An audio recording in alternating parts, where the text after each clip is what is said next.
దేవునికి స్తోత్రం కలుగునుగాక. దేవాది దేవుని నామానికి మహిమ కలిగినగాక. జీవము కలిగిన నా ప్రియ ప్రభు యొక్క కృప, సమాధానము, సంతోషము, కాపుదల ఎల్లవేళలా మనకి, మన ఆత్మీయతకి, శారీరక రీతికి, కుటుంబానికి, సంఘానికి సదా తోడయుండి నడిపించునుగాక. దేవునికి స్తోత్రం. హల్లెలూయా, హల్లెలూయా, హల్లెలూయా. పరిశుద్ధుడైన నా ప్రియ ప్రభువుని అమితంగా మనల్ని ప్రేమించి ఆయన గాయములో దాచిన దేవాది దేవునికి మహిమ, ఘనత, కీర్తి, ప్రభావములు ఆరోపించదుముగాక. దేవునికి స్తోత్రం.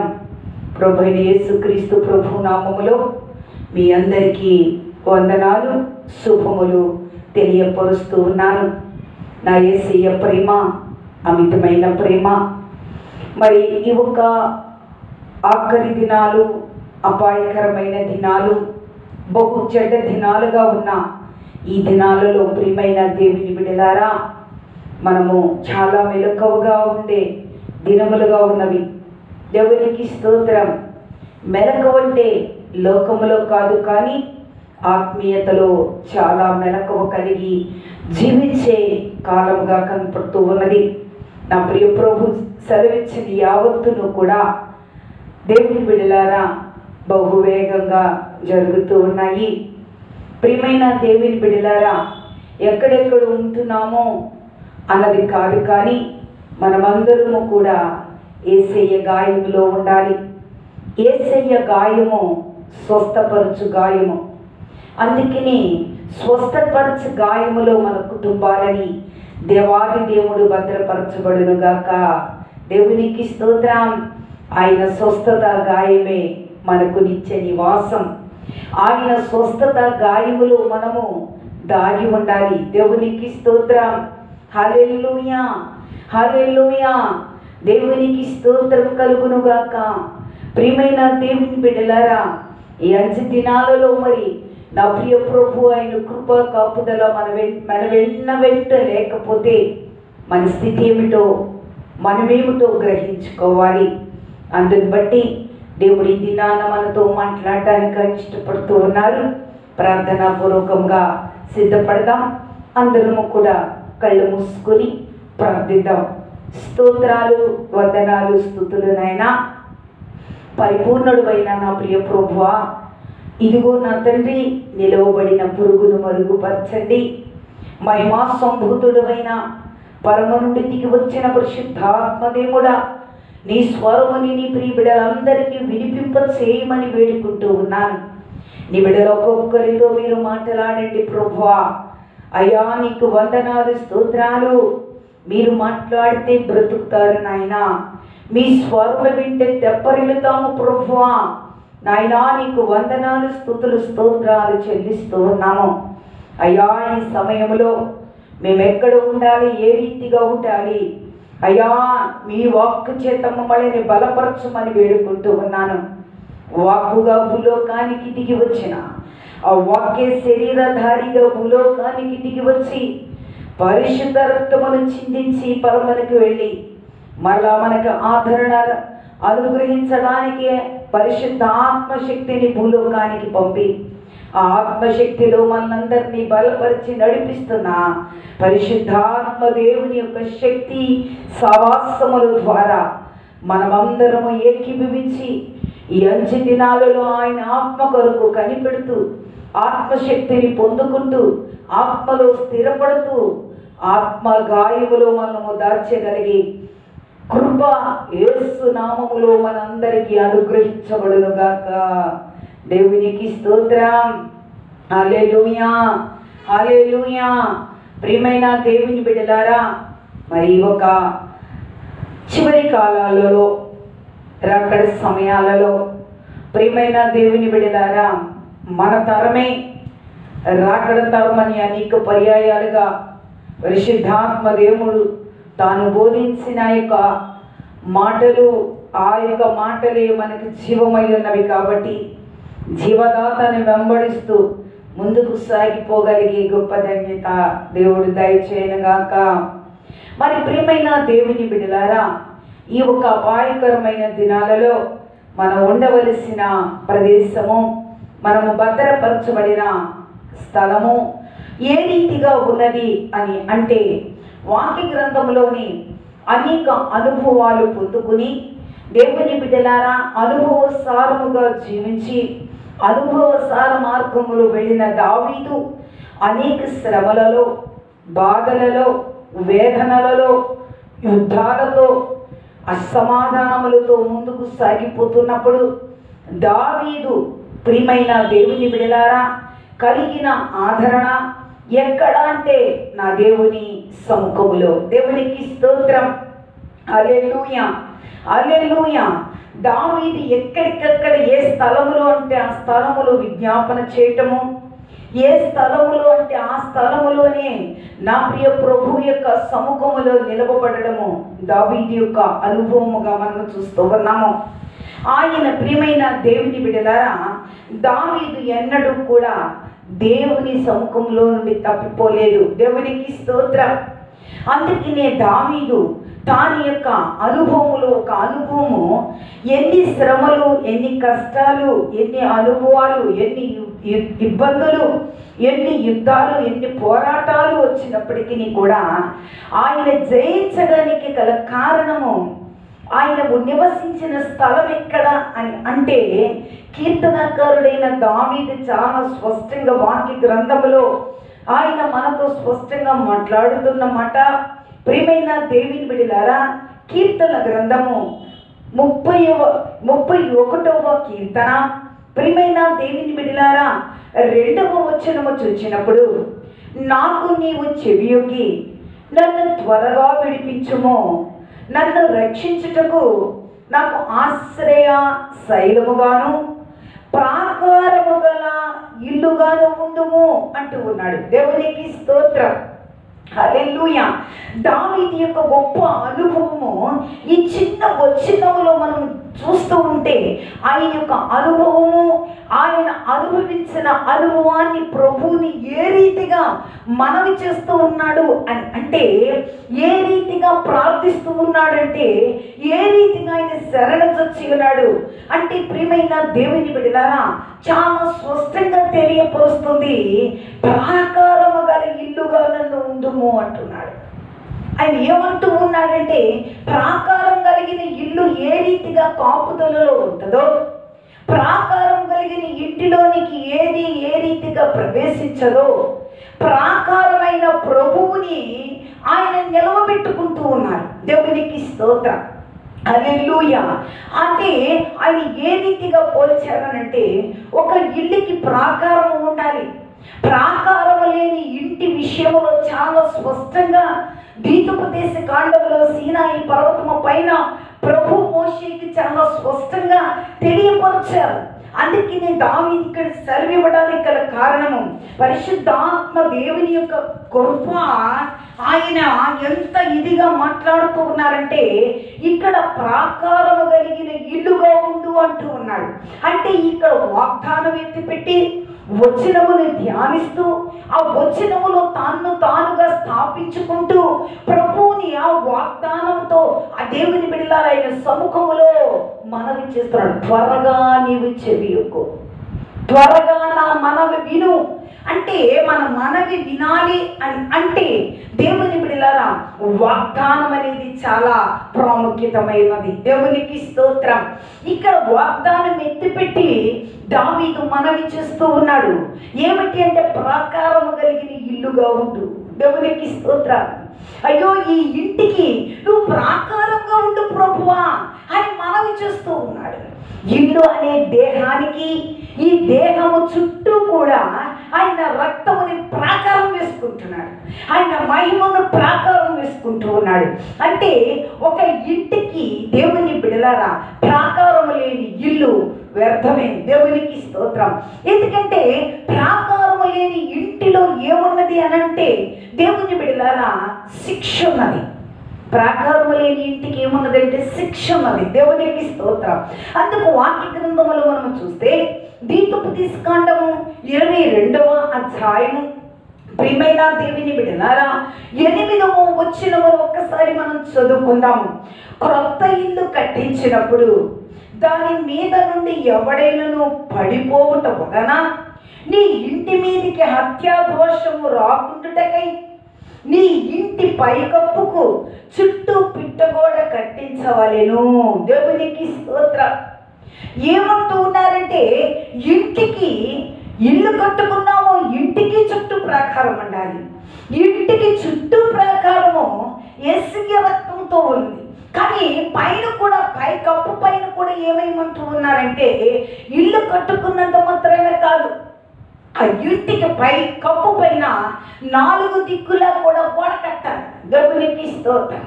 అంటే దేవుని బిడ్డలారా, ఇప్పుడు మేడ ఉంది మనకి. మేడ పైన అలా స్లాబ్ వేసుకుని చాలామంది మెట్లు వేసుకుని స్లాబ్ వేసి వదిలేసుకుంటూ ఉంటారు.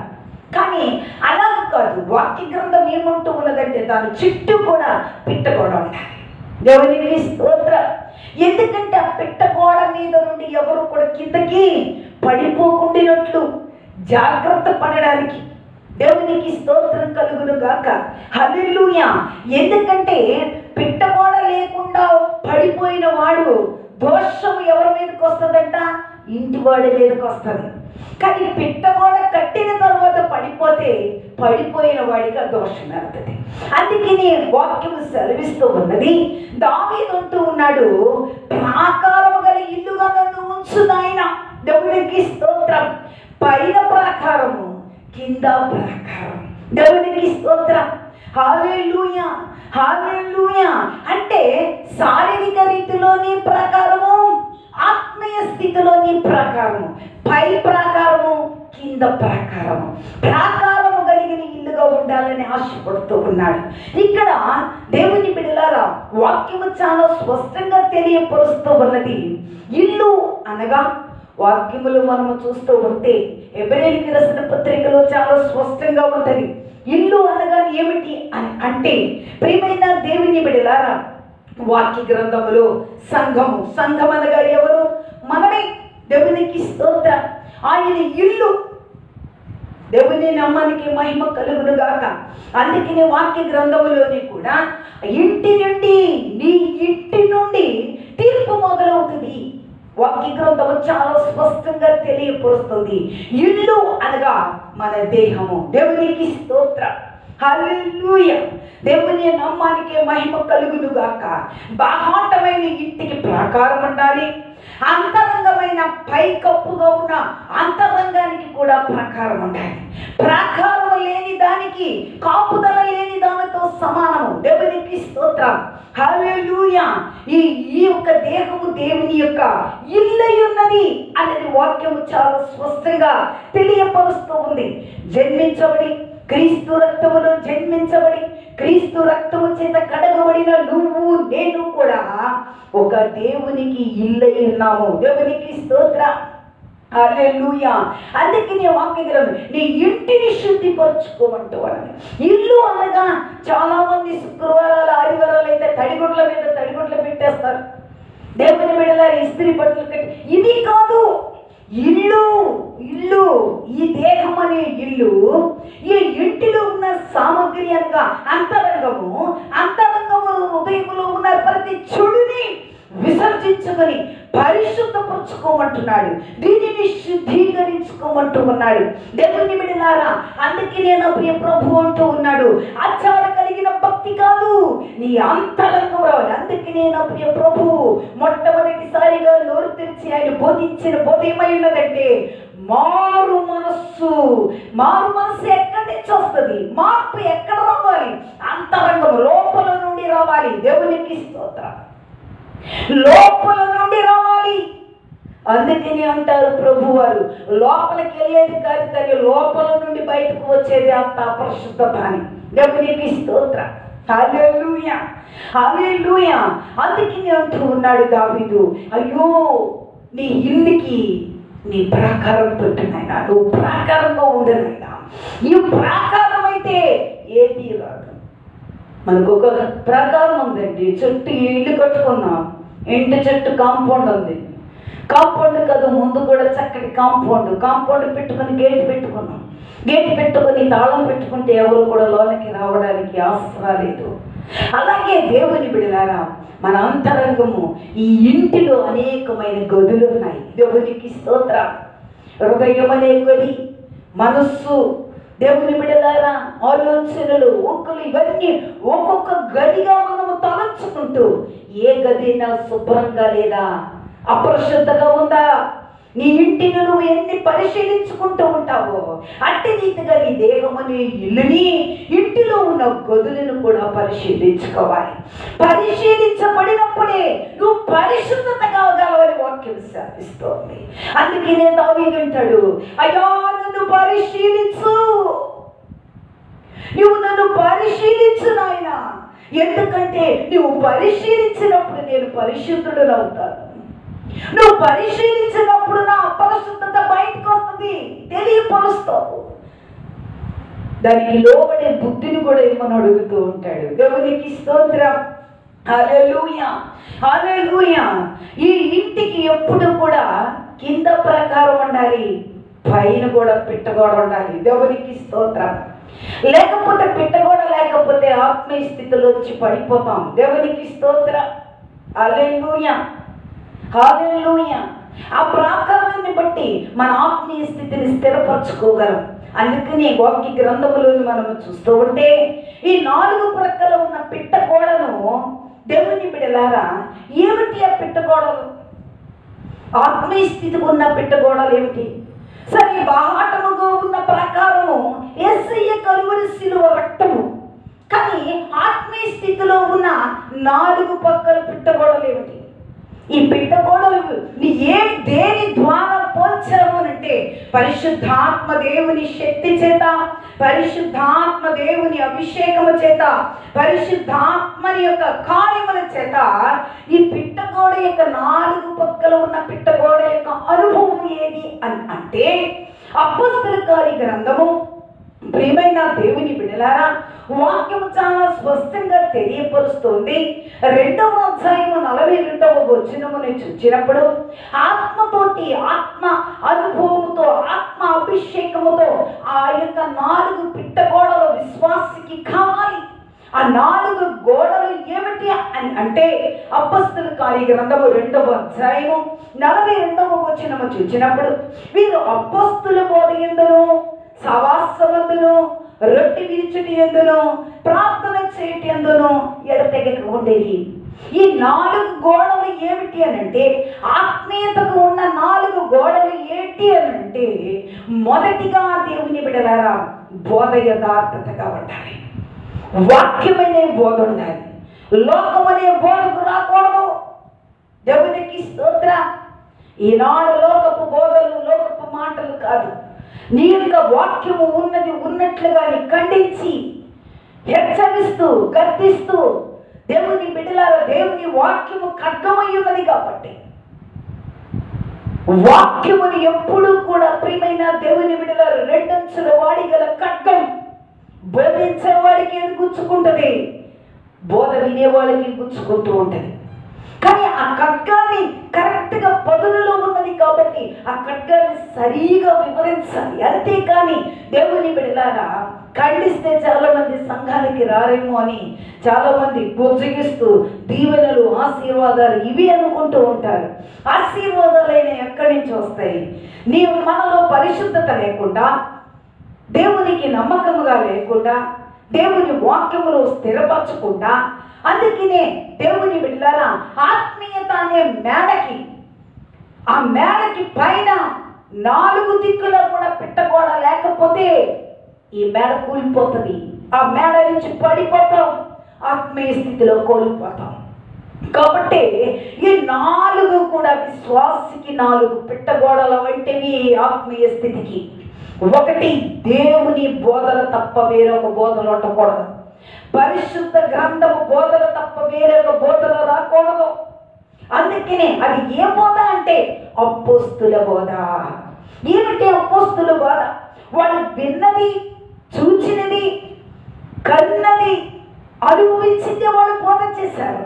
ఈనాడు పరిశుద్ధాత్మ శక్తి చేత పరిశుద్ధ గ్రంథం అనే బైబిల్లో లోతు అనుభవం నువ్వు ఎరిగి ఉంటే దాని కొరకు బోధించు.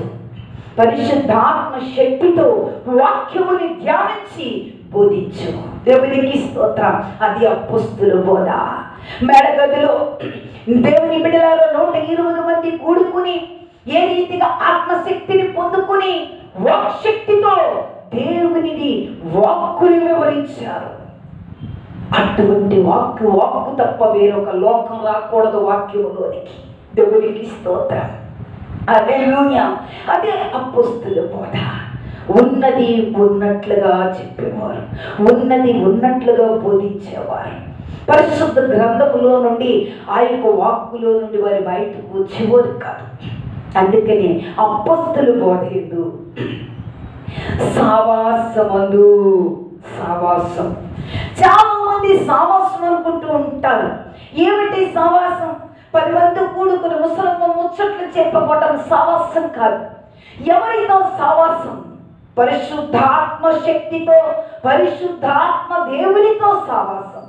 నిన్ను రక్షించుకుని ఆయన రక్తము పెట్టి కొన్న యేసయ్యతో నిత్యము సావాసం కలిగి ఉండాలి. ఈనాడు సావాసం అంటే దేవుని బిడ్డలారా విశ్వాసులతో సావాసం కలుసుకుంటూ ఉంటారు, అల్ప విశ్వాసులతో వెళుతూ ఉంటారు. దేవుని బిడ్డలారా వీరి విశ్వాసాన్ని పాడు చేసుకుంటూ ఉంటారు. అది కాదు, నీ సావాసం ఎవరితో అంటే దేవునితో నీ సావాసం. పరిశుద్ధ ఆత్మతో నీ సావాసం ఉండాలి. పరిశుద్ధ ఆత్మ దేవునితో నువ్వు సావాసం కలిగి ఉన్నావంటే ఆగలేవు. నువ్వు పడుకున్నా, మేలుకున్నా, నడిచిన పనిలో ఉన్నా, ఎక్కడున్నప్పటికీ నీ అంతరంగము ప్రార్థన ఘోష వినబడుతూ ఉంటది. ప్రియమైన దేవుని బిడ్డలారా, నీ సావాసం ఎవరితో ఉన్నది? మనుషులతో సావాసమా? కాదు, దేవునితో సావాసం. పరిశుద్ధాత్మ దేవునితో సావాసం కలిగి ఉండాలి. అప్పుడే ఆ సావాసము ద్వారానే దేవుని శక్తిని నువ్వు పొందుకోగలవు. మేడగదిలో వెళ్ళిన ఆది అపోస్తులు 120 మంది ఎవరి సావాసం కలిగి ఉన్నారు? అక్కడికి వెళ్ళి 120 మంది ముచ్చటించుకోవట్లా, ఒకరు మాట్లాడుకోవట్లా, ఒకరు గతాలు అక్కడ మాట్లాడుకోవట్లేదు. అక్కడ మాట్లాడింది ఏమిటి అని అంటే వారు కనిపెట్టారు, దేవుని తట్టు చూశారు, దేవుని సావాసం కొరకు వారు దేవుని బిడ్డలారా విన్నపించుకున్నారు, ప్రార్థించారు. ఎడతెగక ప్రార్థిస్తూ ఉండగా పరిశుద్ధాత్మ దేవుడు వారి మీదకి దిగి వచ్చారు. దేవునికి స్తోత్రం. హల్లెలూయా. సావాసం అంటే చాలా మంది అక్కడికి ఇక్కడికి తిరగడం సావాసం అని కూడా కాదు. దేవుని సముఖములో, దేవుని సన్నిధిలో ఆయనతో నువ్వు సావాసం కలిగి ఉండు. ఆ సావాసము ఒక గోడ ఉన్నది నీకు. ఆ సావాసమే ఒక దిక్కుని నీకు ప్రాకారం అయ్యున్నది. బోధే మరి యొక్క సైడు, వాక్యమే మరి యొక్క సైడు నీకు ప్రాకారం అయ్యున్నది. దేవునికి స్తోత్రం. హల్లెలూయా. మూడవదిగా చూసినప్పుడు రొట్టె విరిచిటి యందు ఆసక్తితో వారు ఏం చూస్తున్నారు చెప్పండి? 1 బోధ, 2 దేవుని సావాసం, 3 రొట్టె విరుచుట, 4 ప్రార్థన. ప్రార్థన అనేది మనము అడిగి ఆయన దగ్గర నుంచి పొందుకోవడం. ముందు సావాసం లేకుండా ఆయన దగ్గర నుంచి ఏం అడిగి పొందుకుంటామండి మనం? అందుకనే ఈ 4 ఆత్మీయ స్థితికి కావాలి. దేవునికి స్తోత్రం. హల్లెలూయా, హల్లెలూయా. మూడవదిగా చూసినప్పుడు రొట్టె విరవాలి. రొట్టె అంటే దేవుని బిడ్డలారా ఆయన బల్లారాధన అనుభవం నిత్యము దేవుని బిడ్డలారా ఒక ప్రాకారమై ఉన్నది. ఈ ప్రాకారంలో స్థిరపడాలి. అందుకనే ఒక్కొక్క చెట్టుకి వెళ్ళినప్పుడు ఒక్కొక్క రీతి బోధలు ఉంటాయి. కానీ వాక్యంలో మనం ఉండినప్పుడు బోధ ఎప్పుడు ఒక్కలాగే ఉంటుంది అన్నమాట. దేవుని నామానికి మహిమ కలుగును గాక. హల్లెలూయా, హల్లెలూయా, హల్లెలూయా. ఏమిటి అంటే రొట్టె విరిచిటే యందును. దేవునికి స్తోత్రం. రొట్టె చాలా మంది అనుకుంటారు నెలకు ఒక్కసారి ఒక చోటకి వెళ్తే, ఒక చర్చికి వెళ్ళినప్పుడు నెలకు ఒక్కసారి అంటారు ఒక చర్చికి వెళ్ళినప్పుడు సంవత్సరానికి ఒక్కసారి అంటారు, కానీ నా పరిశుద్ధ గ్రంథం అనే బైబిల్ అంటూ ఉన్నది, రొట్టె విరిచిటి యందు ఆ శక్తి కలిగి ఉండాలి. రొట్టె విరవడం అనేది కూడా దేవుని బిడ్డలారా మన ఆత్మీయ స్థితికి ఒక ప్రాకారం అయ్యున్నది. దేవునికి స్తోత్రం, హల్లెలూయా. ఆది అపోస్తుల యొక్క ఆత్మను పొందుకుని ఆది అపోస్తులైన వారు రొట్టె విరుచటము ఏ రీతిగా అంటే ప్రతి దినదినము విరిచేవారు వాళ్ళు. కాబట్టి వారి సంఘాలు అభివృద్ధి, వారి ఆత్మీయ స్థితిలో స్థిరపడడం, దేవుని కొరకు వైరాగ్యము కలిగి ఉండడం. దేవుని బిడ్డలారా ఇక్కడ మనం చూస్తూ ఉన్నాం. దేవునికి స్తోత్రం. మేడగది నుండి రాగానే వారు యొక్క కట్టుకున్న 4 కట్టడాలు ఏమిటి, 4 దిక్కుల కట్టబడిన పిట్టగోడ ఏమిటి అనంటే, మొదటిది దేవునితో సహవాసము, రెండోది దేవుని వాక్యములో స్థిరపడము, మూడవది రొట్టె విరిచిటి యందు వారు సిద్ధపడము. దేవునికి స్తోత్రం. రొట్టె విరిచేది అనే అనుభవంలోనికి రావాలి. దేవునికి స్తోత్రం, హల్లెలూయా, హల్లెలూయా.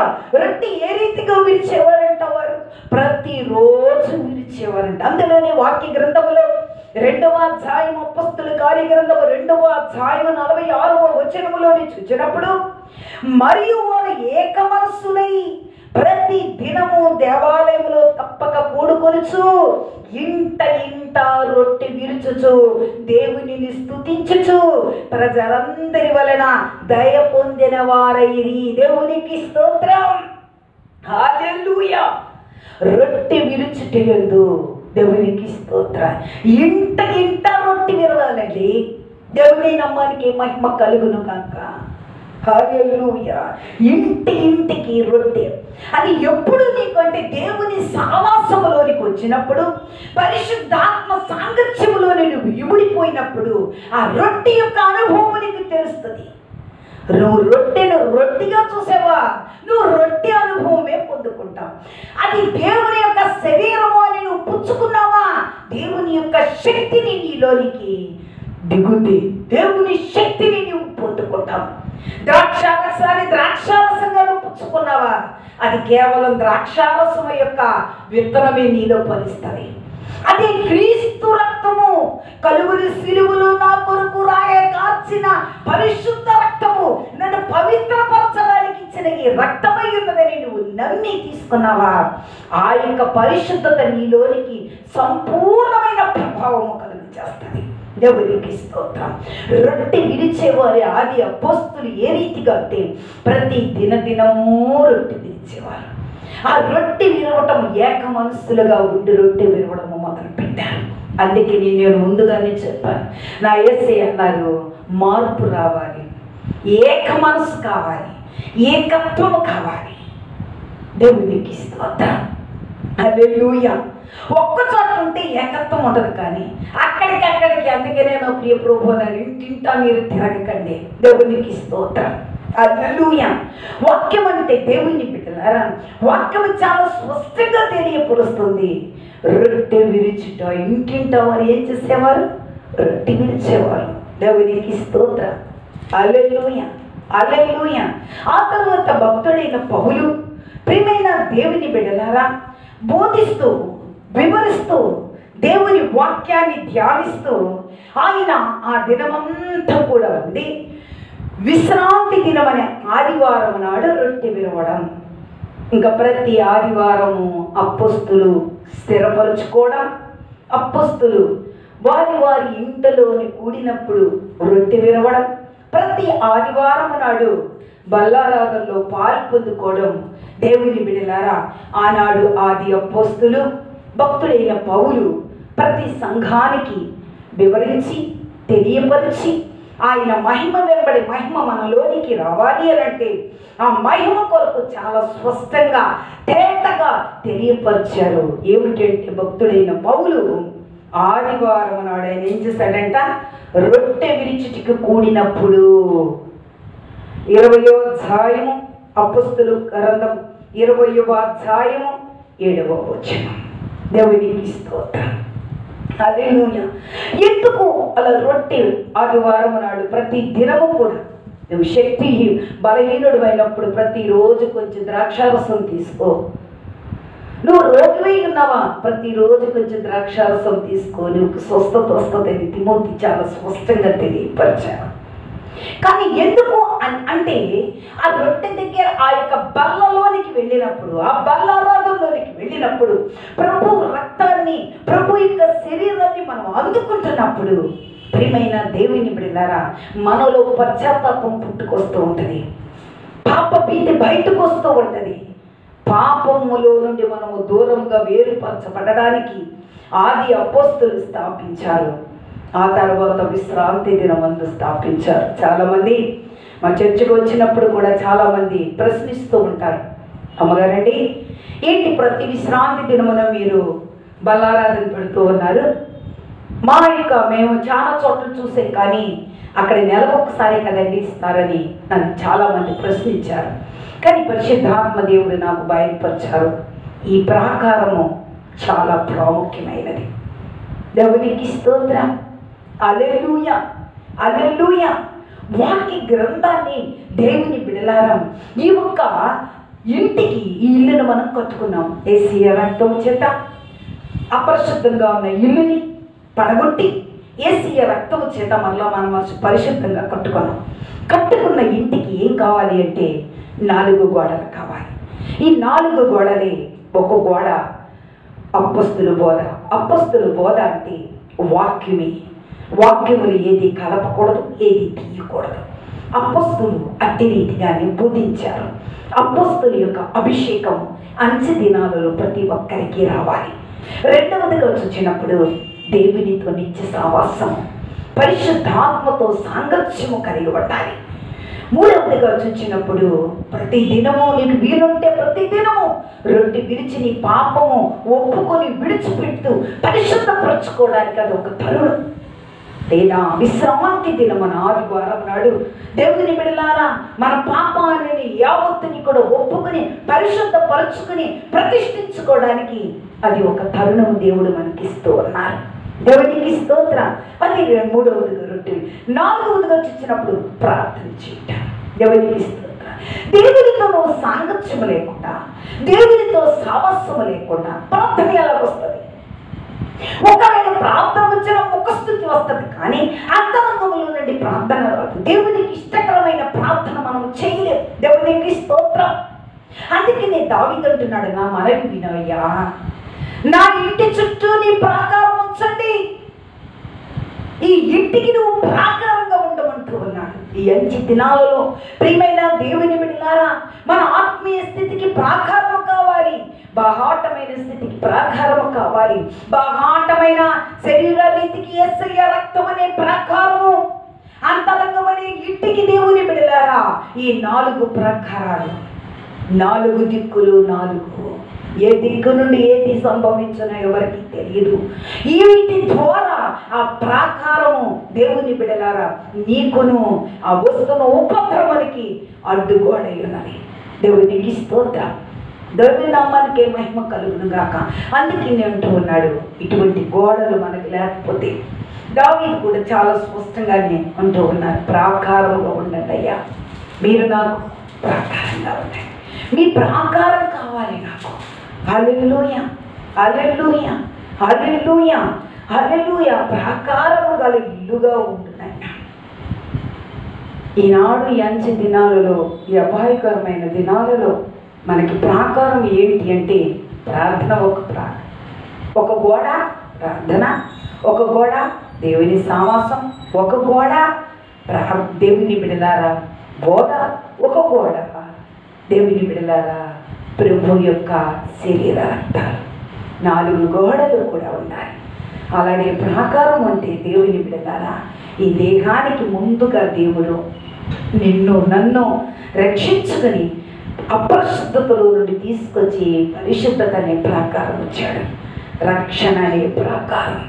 ఈనాడు ఎంతో మంది రక్షణ అనే ప్రాకారం లేక నశించిపోతూ ఉన్నారు. అందుకని యెషయా ప్రవక్త 26వ అధ్యాయం 1వ వచనములో కూడా అంటూ ఉంటారు, మన రక్షణ మనకి ప్రాకారం. రక్షణతో కాదు, రక్షణ తరువాత నెక్స్ట్ స్టెప్లోనికి రావాలి. పైకి ఎక్కాలి అంటే మెట్టుకి ఎక్కినప్పుడే మనం పైకి రాగలం. కింద మెట్లోనే రక్షణ మెట్టు చాలని ఊరుకుంటే కాదు. దేవునికి స్తోత్రం. దేవుని సహవాసం కావాలి. దేవునితో, దేవుని బిడ్డలారా, దేవుని బోధలో ఐక్యతైపోవాలి.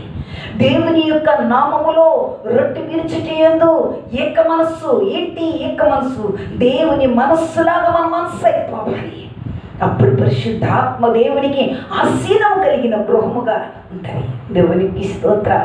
దేవుని బిడ్డలారా, అందుకని యెషయా కూడా 60:18 కూడా అంటాడు, రక్షణయే నాకు ప్రాకారం. నువ్వు ప్రాకారము, భూలోకంలో నీకు ప్రాకారం లేకపోతే ప్రాకారం కలిగిన పట్టణంలోకి నువ్వు ఎలా వెళ్ళగలవు? భూలోకంలో నీకు ప్రాకారం లేదు, నీవు ప్రాకారం లేకుండా విచ్చలవిడిగా ఉన్న నీ జీవితం పరలోకంలో కూడా ఏముంది చెప్పండి? ప్రాకారం ఉంది. దేవునికి స్తోత్రం. ప్రకటన గ్రంథం 21:12 చూసినప్పుడు ఆ పట్టణానికి ప్రాకారం కలదు. దేవునికి స్తోత్రం. పరలోక పట్టణానికి ఏముందండి? ప్రాకారం ఉంది. ఆ ప్రాకారం కలిగిన పట్టణంలో నువ్వు నివసించాలంటే ముందుగా నీ ప్రాకారం అనే అనుభవం లేకపోతే ఆ ప్రాకారం అనే పట్టణంలోకి నువ్వు వెళ్ళలేవు. దేవునికి స్తోత్రం. ఆ ప్రాకారం కలిగిన పట్టణంలో నువ్వు నివసించలేవు. అందుకే నీ వాక్యం చాలా స్పష్టంగా తెలియపరుస్తుంది ప్రియమైన దేవుని బిడ్డలారా. అందుకనే దావీదు అంటూ ఉన్నాడు, ఈ ఇంటికి నువ్వు ప్రాకారం కావాలైనా, ఈ ప్రాకారానికి పైన కూడా 4 గోడలు కావాలి. అందుకని అంటున్నాడు, ఇంటి అనే దేహాన్ని ఆయన పాదాల నుండి పెడుతూ ఉన్నాడు. ప్రియమైన దేవుని బిడ్డలారా, అంచె దినాలలో ఉన్న మనము మన ఆత్మీయ స్థితిని మనం కట్టుకుంటాం. ఎక్కలేనంత ఎత్తైన ఆత్మీయ శిఖరాలు ఎక్కాలి. దేవునికి స్తోత్రం. శిఖరాలు ఎక్కాలంటే ఇప్పుడు చాలామంది ఏయో కొండలు ఎక్కేస్తూ, ఏ గుడదల కొండలు ఎక్కేసి, లేకపోతే దేవుని బిడ్డలారా ఈ యొక్క గౌరీపట్నం కొండలు ఎక్కేది అవి కాదు, నీ అంతరంగ కొండలు ఎక్కాలి. నీ అంతరంగంలో ఉన్న ప్రతి అడ్డుని కూడా తొలగించుకోవాలి. నీ ఇంటి గురించి నా దేవుడు చాలా స్పష్టంగా తెలియపరుస్తున్నాడు. అదే దావీదు అంటున్నాడు, నా ఇంటికి నువ్వు ప్రాకారమయ్యా. ఒక ఇంటికి ప్రాకారం ఎలా ఉంటుందో నాకు నువ్వు అలా ఉండమంటున్నాడు. అట్టి రీతిగా దేవునిని మనం ఆశ్రయించినప్పుడు ఏ తెగులునో మనం కూడా సమీపించదు. ఏ బలహీనతైనను, ఏ ఉపద్రవములైనను నువ్వు నిలబడి ప్రార్థన చేసినప్పుడు ప్రాకారముగా నాయనా నా దేశానికి నువ్వు ప్రాకారంగా నిలవబడమను. దేశాలకు వచ్చే యుద్ధాలని పారిపోతాయి యేసు నామములో. ప్రార్థిస్తున్నావా ప్రియ విశ్వాసి? ప్రార్థిస్తున్నావా? భక్తి పరులమని దేవుని బిడ్డలారా ముద్రించుకోవడం కాదు, మన భక్తి ప్రభువుకి పరమనందు ప్రకాశించే వారిగా ఉండాలి. అది వాక్యం సెలవిస్తూ ఉంది. మరి ఈ 4 సహవాసాల్లో మనం ముందుకు వెళుతూ మన ఆత్మీయ స్థితికి ఈ 4 పిట్టగోడలని కట్టుకుంటూ ముందుకు సాగిపోగలిగే గొప్ప ధన్యత, భాగ్యము దేవాది దేవుడు మనందరికీ దయచేసి మహిమ పొందునుగాక. Amen. Praise the Lord. Praise the lord.